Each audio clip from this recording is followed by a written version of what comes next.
Welcome back to Old School Sports and our Out of the Park Baseball 24 playthrough of the Buffalo Wings. The 2033 playoffs begin today, and for a sixth consecutive season, the Buffalo Wings are going to be a playoff team.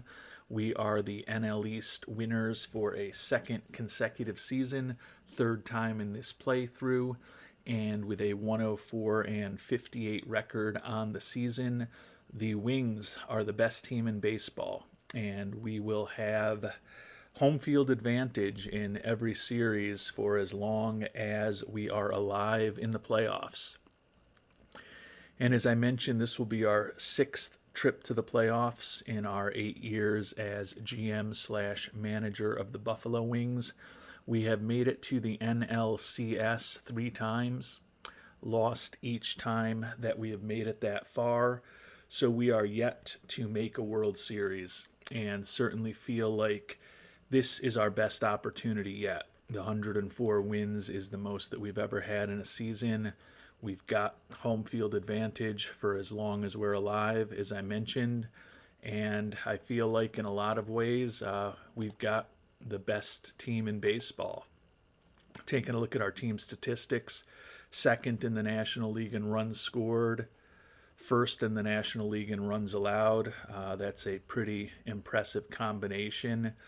Had a winning record every month of the season except for October, where we only played 2 games. But other than that, the worst month we had was a 15 and 11 June, and that 576 winning percentage that we put up in our worst month of the season would have won every division still except for the AL East. So we have had a really good year so far. We have made the decisions on what our playoff roster is going to look like. They were made a little easier with the late injury in the season to Jaden Hilaire, gave us one less pitching staff decision to make.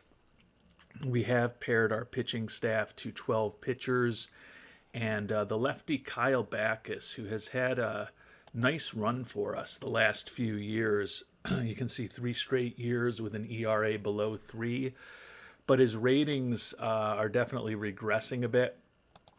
So we decided to keep up the left-hander Matthew Wenzel instead, and Wenzel was not quite as good as Backus has been this year after we picked him up in a trade.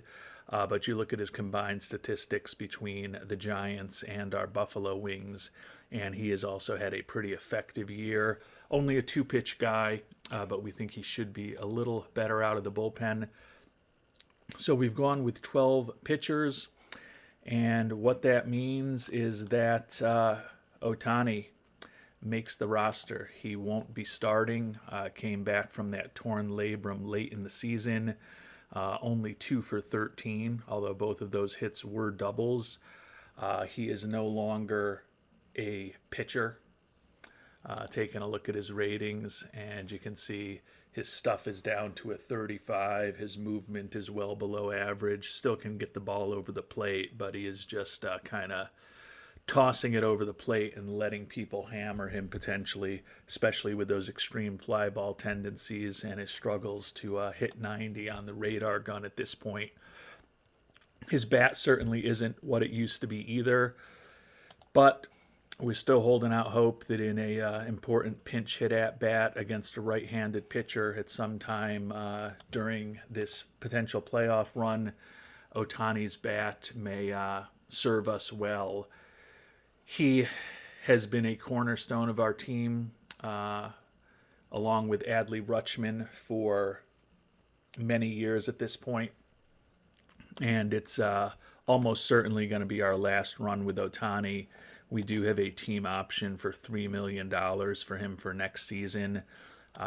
Would love to keep him around for sentimental reasons, but with the way his pitching and batting ratings have pretty quickly regressed, even on the other side of that injury, and the fact that he'll be turning 40 next season, even at $3 million next year, might not be the right decision to keep him. But hopefully we will have 15 to 20 baseball games left in our season before we need to make that type of decision.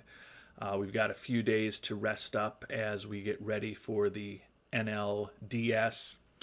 The one other decision that we had to make once we figured out who was going to be on our playoff roster is who was our fourth starter going to be. And we made what may be a bit of a controversial decision.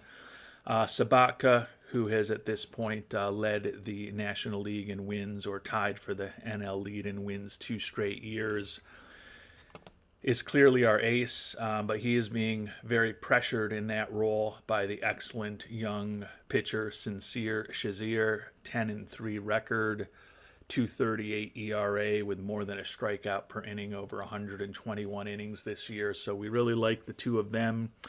Andrew Painter only won 9 games for us this year, but he has been a solid starter for us and a solid pitcher for us for many years. And the big decision came down to Harleen Susanna versus Hayden Yinger. And Yinger, with a 12-7 record and 3.34 ERA, was certainly more effective than Susanna, who was 11-8 with a 4.78 ERA. I do still like Susanna's stuff. He's got a 4-pitch arsenal. His fastball is excellent, and his curve, his change, and his slider are all above average. And he's also got a bit more stamina at this point than Yinger does.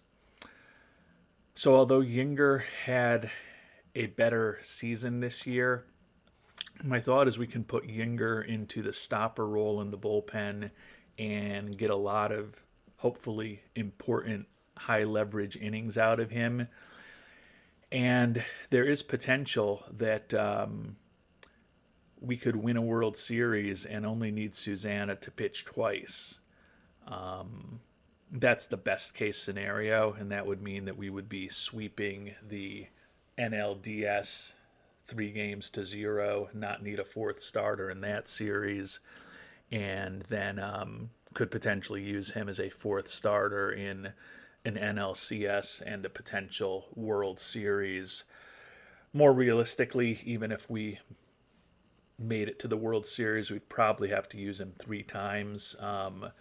But my thought is that we're probably going to get more high leverage innings out of Yinger in a stopper role. We may only need to use Susanna twice. And Yinger, with that 35 stamina, has averaged less than 4 2/3 innings a start over the course of this year. And I'm just a little concerned that in what should be close and tight playoff games, that our bench coach may not always be making the right decisions about relievers, particularly if Yinger's only going to be going 3, 4, maybe 5 innings. So I think there's potentially a little less decision making to be made if we can get another inning or 2 out of Susanna in the games that he does pitch. And as I said, hopefully the hope is that Yinger becomes a big-time asset for us in the bullpen, along with Bryce Miller and Yohane Varejo, and give us a bullpen reminiscent of some of those great bullpens that the New York Yankees had in the mid to late 90s, when if they took a lead into the 7th inning, they were very difficult to defeat. And that is certainly our hope with what we've done, trying to set up Varejo, Yinger, and Miller to hopefully be pitching a ton of innings for us in this year's playoffs. And with that introduction of where we are and what we've done out of the way, it is time to get this playoff party started. Anything less than a trip to the World Series is going to be another bitter disappointment for this Buffalo Wings franchise. And quite honestly, if we get to the World Series, we're certainly going to want to win and finally get a long sought after championship here in Buffalo. So those are the goals. Those are the expectations. We'll see how this playoff run goes. Depending on how the series evolve, there is a chance that I may play out some games. So there's a chance that we're not even going to know who the World Series winner is at the end of this episode. If it's a relatively short episode, that might not be the bad sign that it normally could be. It could just mean that we get to a deciding Game 5 or Game 7 situation in the NLDS or the NLCS, and I decide to play out that game. But we will see what happens. As I've talked about, this Buffalo team has been a consistent playoff team, but we haven't gotten the job done right in the postseason yet. And with the best pitching staff in the National League and the second best offense in the National League, and a pretty well-balanced team overall, it feels like, hopefully, this is the year to finally get things done properly. And taking a look at the playoff brackets, the AL East champion Toronto Blue Jays and the AL West winning Texas Rangers have the byes in the American League. The White Sox and the Dodgers in an old-school AL Central matchup. The Nashville Stars and the Seattle Mariners will be facing off against each other for the chance to take on the Rangers. We've obviously got the top seed is the NL East winners. The Giants won the NL West. We'll be facing off against the Nationals or the Rockies. And the Padres or the Pirates will be facing the Giants in the NLDS.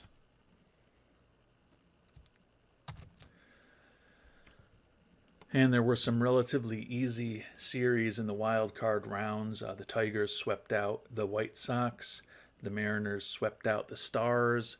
The Rockies swept out the Nationals.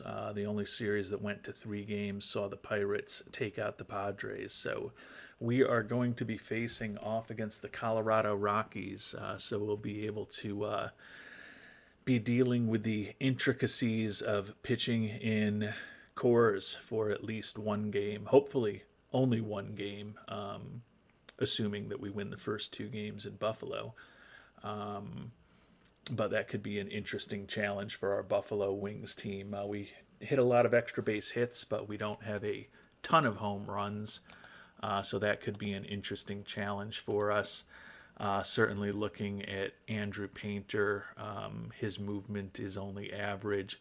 Harley and Susanna only a little bit above average in terms of his movement.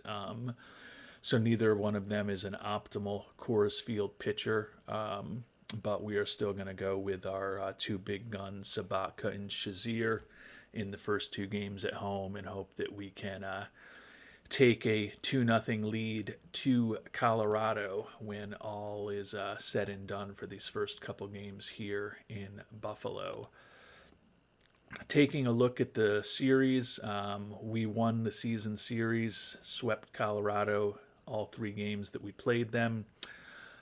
They have the number 1 offense in the National League, the only team that scored more runs than us, not shocking given that they play in Colorado. But they also have one of the worst pitching staffs, also not shocking that they are 14th in the league in runs against playing in Colorado. But certainly with our 104-58 record, we were 17 games better than them during the regular season. And the hope is that we can make relatively quick work of them in this NLDS. Chris Sabatka, our ace, is going to be on the mound. As I mentioned, he's tied for the league lead in wins each of his 2 seasons in Buffalo. Excellent season this year, 17-2 record, 214 strikeouts, 2.75 ERA, 1.06 WHIP, a impressive 150 ERA plus, 73 FIP minus, Sierra below 3, and a 6 WAR on the season. He's got the extreme ground ball tendencies that would potentially play very nicely in the thin air in Colorado, but we're certainly not going to save him for that. We are going against Ben Verzani, right-handed 24-year-old, former first-round draft pick just 2.5 years ago at this point, number 43 prospect in baseball, 11-11 with a 3.82 ERA as a rookie. Another guy with strong ground ball tendencies. Looks like he could be a good one, but he's still got some work to do on his slider in particular and his sinker. Hopefully, we can take advantage of him here today while he's making his.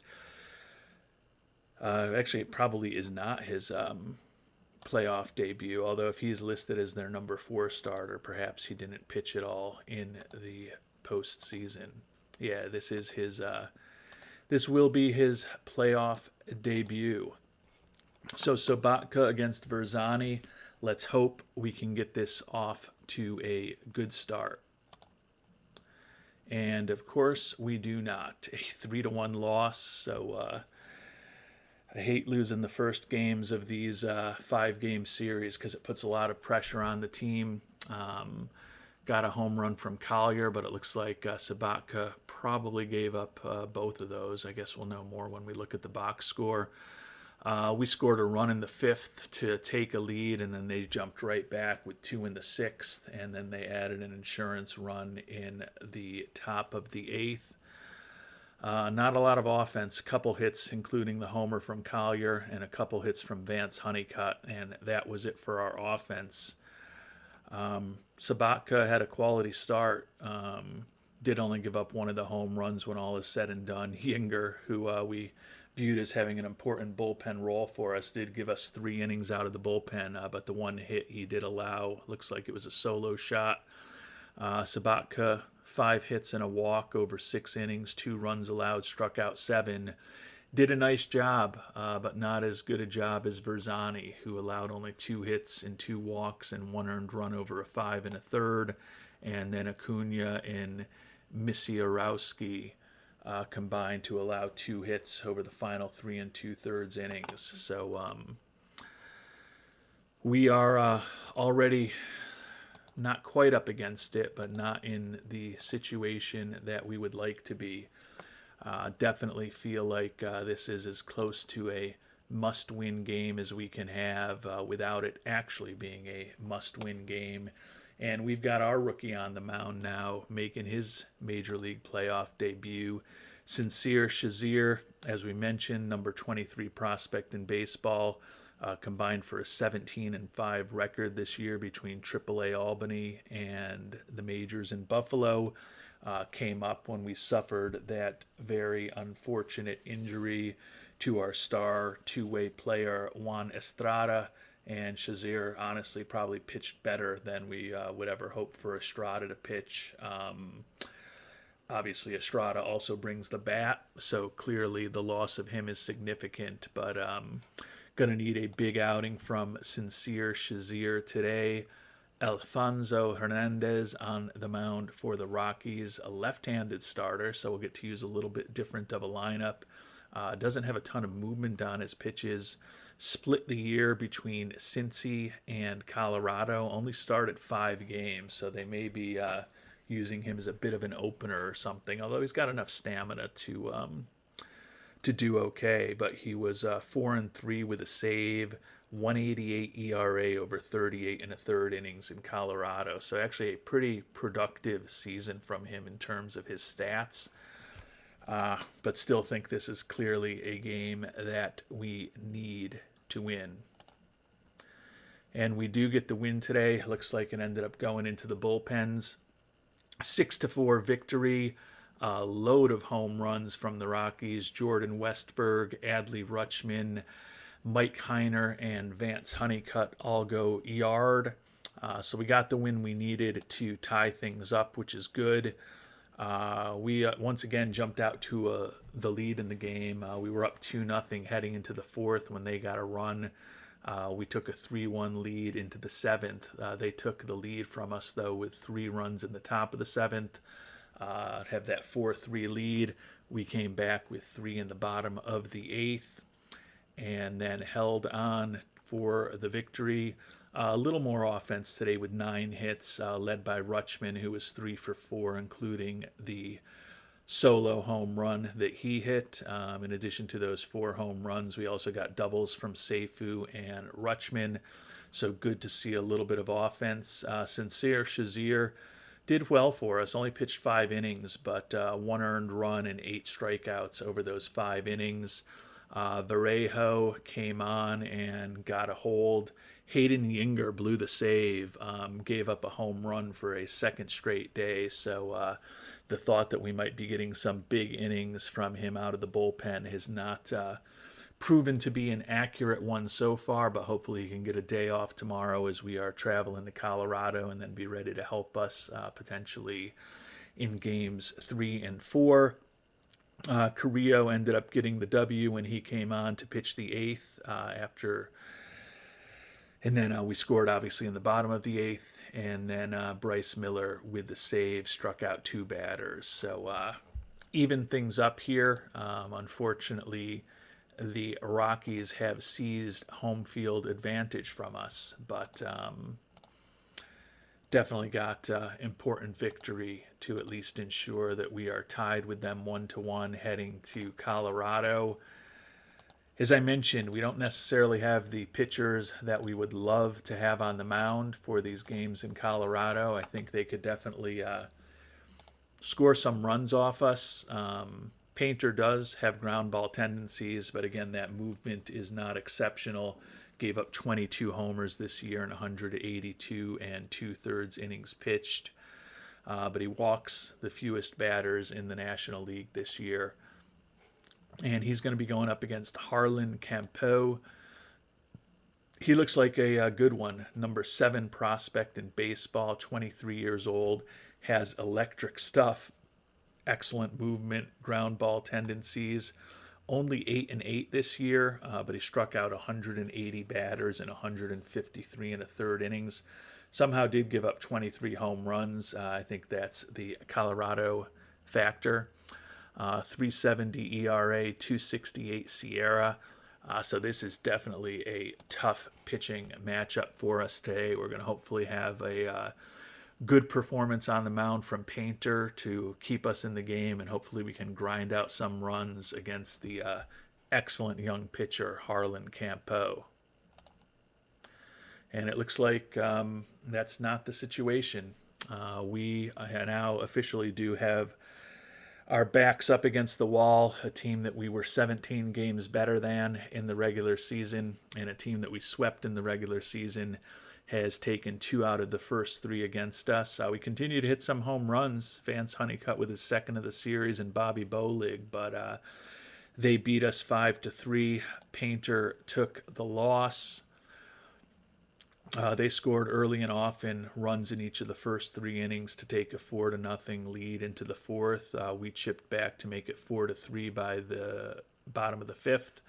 They added an insurance run in the 8th, and doesn't look like we were ever strong contenders to win it. We had 12 hits, left 16 runners on base, so that's pretty unimpressive, but it looks like Colorado left 20 runners on base, so 5-3 game, but one that looks like, based on the offense from both teams, that there could have been a lot more scoring than there was. Painter, not great. 6 hits, a walk, 4 earned runs over 4 innings.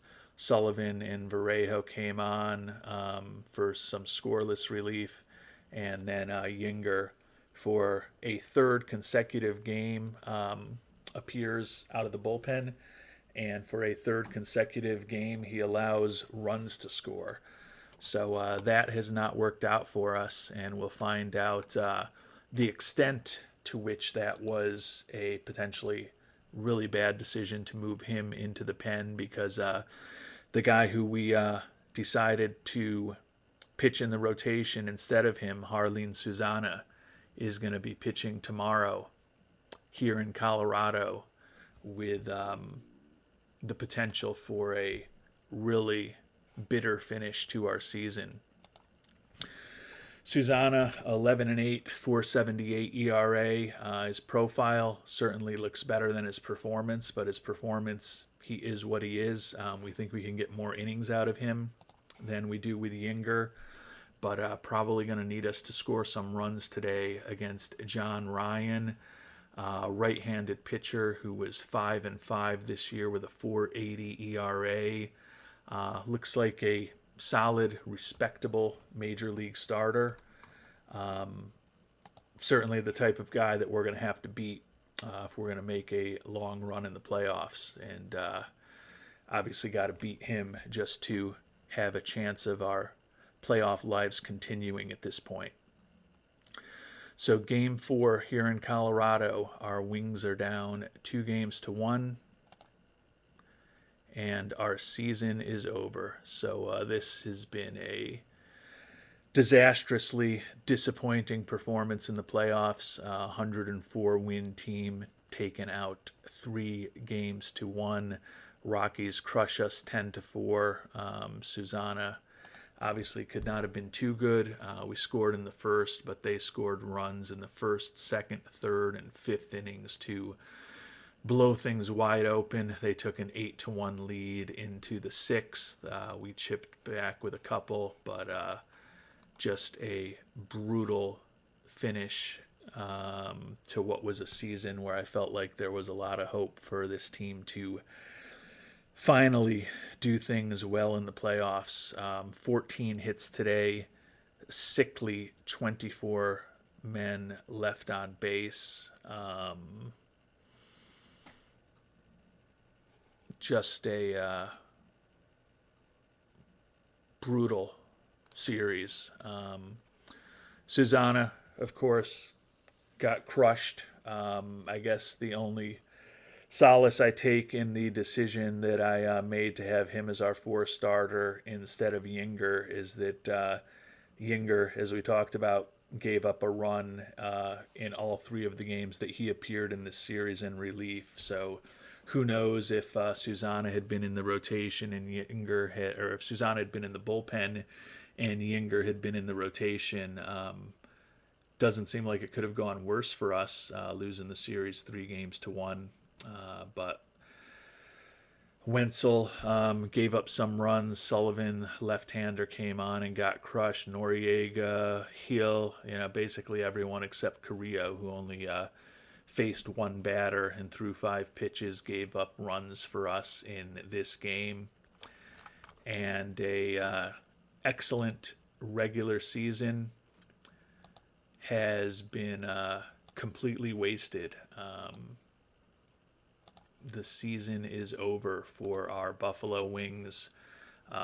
Talking how it would be a disappointment if we didn't make it to the World Series. Unfortunately for us, after 2 straight trips to the NLCS, we didn't even make it to the NLCS this year. So the Rockies sweep us. Looks like San Francisco swept Pittsburgh. And the Rockies didn't sweep us, but they beat us. Giants swept Pittsburgh, and both Texas and Toronto are going to be going for sweeps in their divisional series as well. So it's definitely a bummer. Thought maybe there would be a little magic with Ohtani on the team this year. Was hoping that we'd get to a Game 5 at least in this NLDS that we could play out, and was hoping that maybe this was the year that we were going to finally get the job done in Buffalo. But instead, a wonderful regular season has been completely nullified by a really disappointing performance for our Buffalo Wings in these 2033 playoffs. And it looks like our World Series here in 2033 is going to feature the best of the West. The AL West leading Texas Rangers swept out the Mariners 3-0, and then took out the 100-win Blue Jays 4-2. And the NL West leading and winning San Francisco Giants have not lost a game in the playoffs. Swept the Pirates 3-0. And then took out the Rockies 4-0. So it's going to be the Rangers battling the Giants for the World Series title here in 2033. Well, since we had such an early exit from the playoffs, we can spend a little time this episode looking at the International Amateur Free Agent class a little earlier than I'd like to do it, but there's not really anything else for me to do on the field this year with these Buffalo Wings. Taking a very initial look at the pitchers, David Irving out of Venezuela seems like a potentially interesting prospect, although quite honestly, kind of going to need that changeup to develop. Otherwise, he's kind of a 2.5 pitch guy. Like the high work ethic, but he's not a perfect starting pitching candidate. Looking for decent money. Gioacchino Tsigala out of Venezuela, another starting pitching prospect. Pretty versatile potential arsenal here. Potential 6-pitch arsenal if the changeup develops. Doesn't look like any of his pitches are going to be great, but has the potential to have 6 above average pitchers. Potentially above average stuff, average movement, a little above average control. Lefty, throwing in the low to mid 90s. Not a horrible prospect, but not a must-have either, especially at $3 million. And then there's 3 2.5-star prospects, a couple of whom aren't looking for much money. Anastasio Ibarra, 16-year-old out of Venezuela. Low greed, we will continue to call that. Looks like he could have a 4 to 6 pitch arsenal. Enough stamina to start, but not ideal. But I think with the money he's looking for, that young right-hander could be a direction to go if we get to scout him and know him a little better. Luis Leal, 16-year-old out of the Dominican. Could have a nice fastball, nice curveball, and a nice sinker if it all develops. A more traditional starting profile with good stamina, really good at holding runners. He's durable, high work ethic. Another guy who's an interesting prospect, but he's looking for a lot more money than Ibarra, and he's also looking for a lot more money than Esteban Prieto, 17-year-old out of the Dominican. Best case scenario for him kind of looks like a back end of the rotation guy. In a best case scenario, more likely he's probably a bullpen arm if he makes it to the majors. So no pitchers that are incredibly exciting to me based on a first look. The batting crops tend to be much deeper in terms of the number of players, obviously, and hopefully there's some high-end guys that may pique our interest this year. Looks like initial view is that there's 4 5-star prospects. Andres Arellano, 16-year-old out of the Dominican, third baseman. Looks like a potentially really interesting bat with plus contact, plus home run power, and an exceptional eye if he fully develops. Doesn't bring much to the table on the base paths. Can at least play first base at 6'2". Could play him at third, which is his natural position supposedly if we had to. But certainly if you're bringing him on board, you're more interested in the bat than anything else. Ramiro Elenes, a 18-year-old, close to 19-year-old out of Venezuela, so a bit old for an international amateur free agent. Looks like a potentially exceptional contact hitter with really good home run power. The rest of his profile is pretty meh. Do like the high work ethic and intelligence. 6'8", so he's a first baseman or a DH. Those are the only spots he could play on any team, quite honestly. Ramiro Logo, a left fielder, 17 years old. Another guy who looks like a potentially exceptional contact hitter with a bit more of a well-balanced overall potential hitting profile.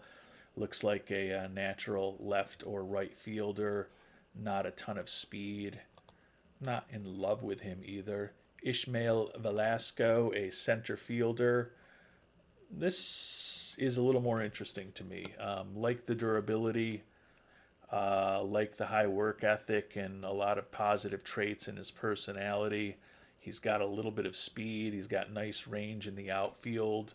Another guy who's a potentially exceptional contact hitter.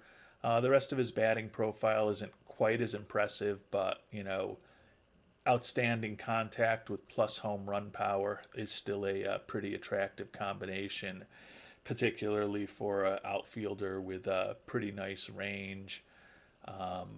Not going to draw a ton of walks, but he's also not going to strike out all that much. Barely 16 years old.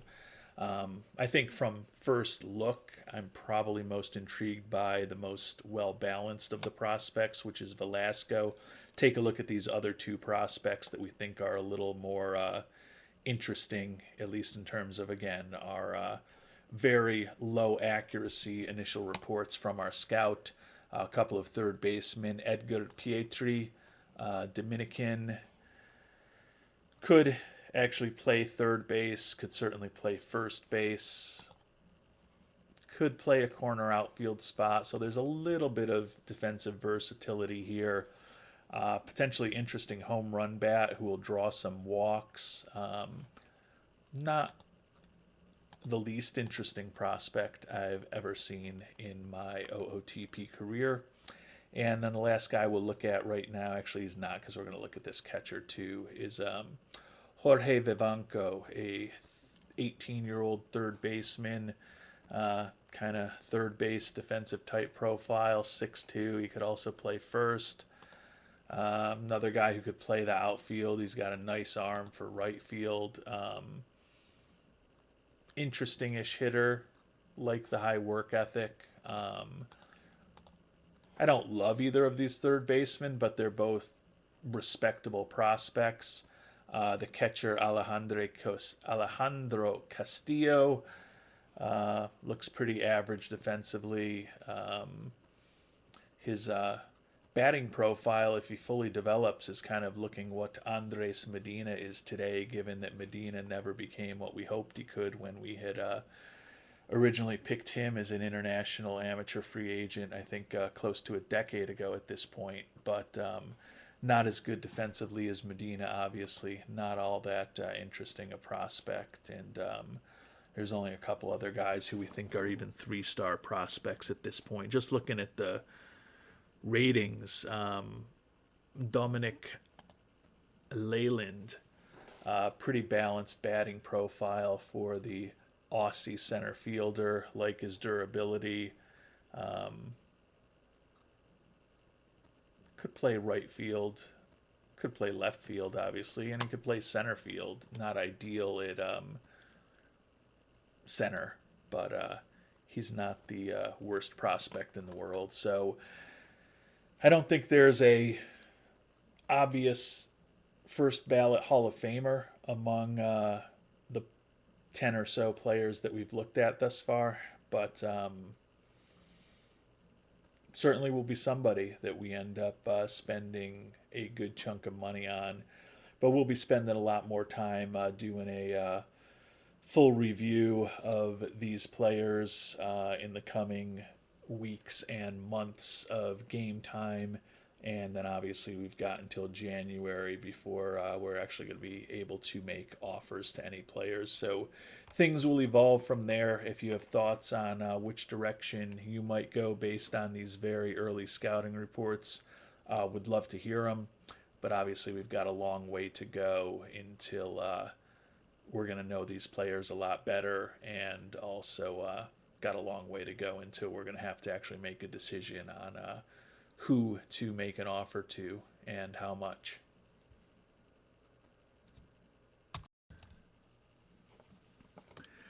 And the season is over. They're trying to butter me up and get me to play another season by saying that despite a choke of all chokes in the playoffs, that we had an astronomical score, and I am an OOTP genius. Oh, you're just trying to get me to come back for more pain, aren't you, OOTP? We've got a lot of decisions that we are going to need to make. We'll make them all at the start of our next episode. Got an option year on Hayden Yinger, who we talked about plenty during the playoffs. Had a nice year for us as a starter. Rough 3 consecutive outings as a reliever.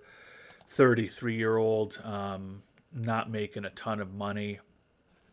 I think it probably makes sense to bring him back, whether he's a starter or a reliever next year. I think we can probably afford that contract. Bryce Miller, $1.7 million option for the guy who's been our closer for the last 3 seasons at this point. Had another nice year. Tend to think we will be exercising that option. Jordan Westberg, $6 million. He was our big free agent signing of the year, quite honestly, and didn't really work out all that well. Hit just 223 with 9 homers and 269 at-bats. We did front load the contract, pay him most of the money this year. Quite honestly, though, don't even know that I want to exercise that $6 million option. That's one where I'm going to have to take a look at what our team really looks like before deciding on anything, and also what the potential free agent market will look like. And then, as we talked about, we've got a option year decision needed on Ohtani, but since that message has expired, I'm assuming that he is one of these Buffalo Wings players who are retiring. You know, we got a lot of retirement of staff members and personnel, so it's going to be another busy off season for us. Third base coach Rick Guarno, we didn't mind moving on from him. We were going to look for an upgrade from him, but who else retired? Bench coach Carlos Crawford, who's been our de facto manager the last couple of years. Surprising to see him retire. Just going to click through these before looking at who else retired on our team and how much money we're going to have to spend next year. We also let Wes Helms and Andrew Bailey's contracts run out. Other than Ohtani, I'm trying to figure out who the other Wings player we have who could be retiring is.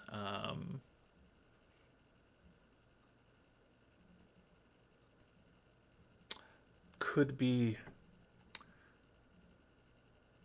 the corner infielder whose name I can't remember, who we picked up close to the trade deadline. Oh, it's Luis Campusano, guy who was up for us only very briefly, 35-year-old catcher. And Ohtani, his career is over. Ended up having a nice run with us as a pitcher in Buffalo. Basically 6 years. Really only 6 years that he pitched. He did come up and bat at the end of this year, but in his 6 years with Buffalo, 75-58 record, 3.43 ERA, more than a strikeout per inning. Led the National League in games started on a couple of occasions, and he got 3 All-Star appearances while he was with the Buffalo Wings, the final 3 of his career. 23.4 WAR over those 6 seasons as a starter, so average 3.9 WAR for each season from him. So he was a very good starter for us. He was our number 1 guy almost that entire time. Was really probably more of a 2, to be honest, but he was our number 1 guy basically for the majority of this playthrough. And his career is now over. And last but not least, we'll get a look at our budget. And we got a boost, $232 million, which will be the highest that we have ever been. So the fact that we didn't spend all of our money this year hopefully helps us a little bit. So we're going from 228 this year up to 232. We were 228 back in 2028 and then reached that mark again this past year. So we'll have the biggest budget that we have ever had to play with for this upcoming season, 2034. Taking a look at the salary situation, we've got a lot of financial flexibility. I mentioned we've got a decision to make on Westberg. Vance Honeycutt is headed to free agency. That'll be a big decision for us. Cam Collier and John Featherston starting to get up there in terms of their arbitration numbers and their final arbitration eligible seasons. Team options on Yinger and Miller that we talked about. Backus and Noriega also arbitration eligible, as is Jorge Carrillo for the first time.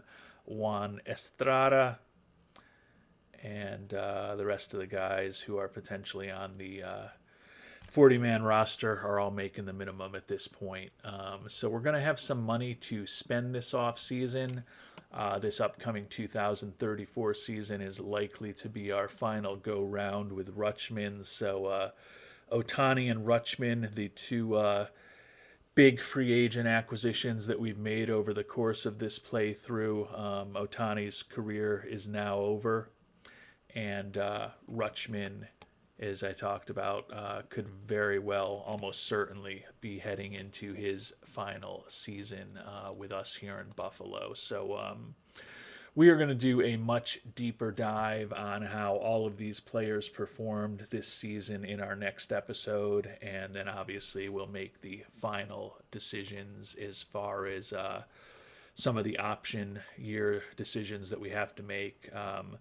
My initial reaction is we will re-up with Yinger and Bryce Miller.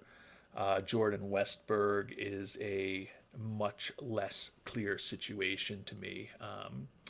But we are going to not make any rash decisions here on opening day of the off season.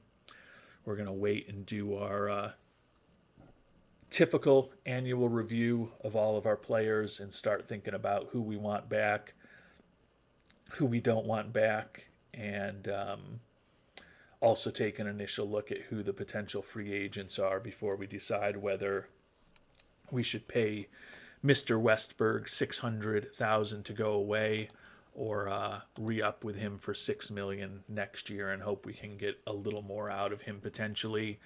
And honestly, with Westberg as a right-handed hitter, one thing that will factor into that is whether or not we can bring Vance Honeycutt back. Honeycutt has not been the same offensive player that he was during those first 5 years of his career when he was just incredibly consistent year after year after year. Still hitting for the same kind of power with 20 and 25 home runs each of the last 2 years. But the 238 and 236 batting averages he's put up are by far the worst of his career these last 2 seasons.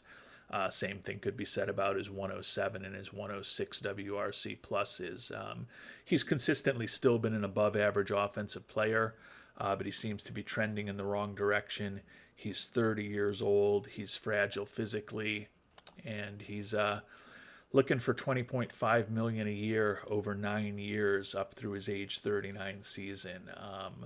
Although potentially moving on from Mr. Honeycutt will leave a big hole in our lineup, even with the way he's performed the last couple seasons. 20 plus million a year for 9 years, all in his 30s for a guy who's fragile and seems to be trending in the wrong direction, does not seem to me the type of contract that I want to give out.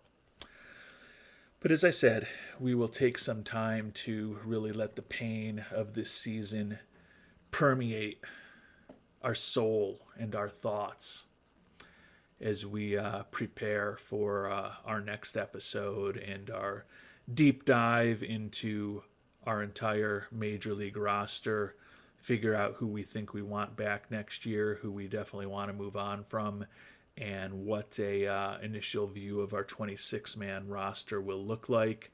And then we'll officially make the decisions on all 3 of the team options we have, and also start figuring out if Honeycutt, who is certainly the biggest free agent we're going to have coming off of our team, is someone that we would entertain trying to bring back, or decide to thank him for 7 years of very good baseball and move in a different direction in left field this coming off season.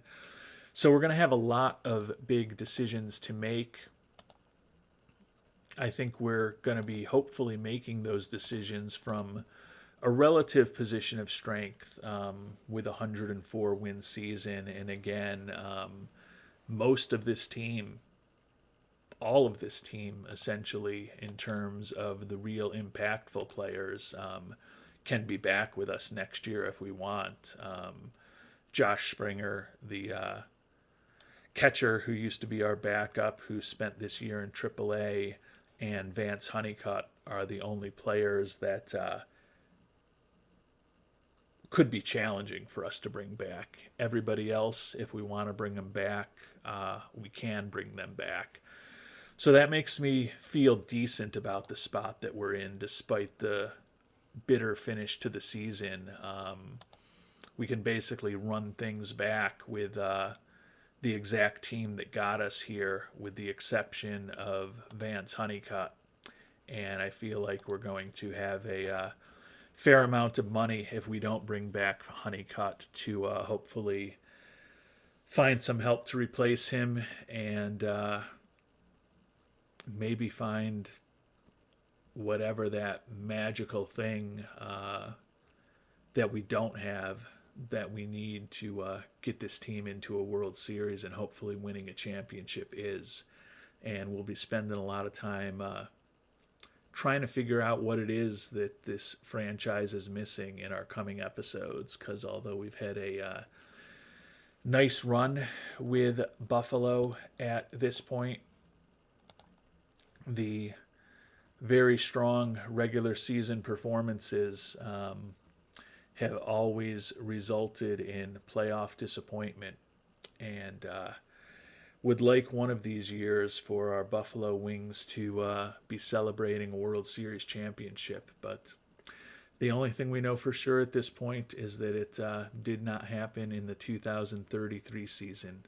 So it is time to turn the calendar on the disappointment of this past season and start looking forward to the 2033 to 2034 off season. And we'll do a deep dive on our roster in our next episode, and start planning for the future next time around. Until then, thanks so much for watching, and hope you have a great day.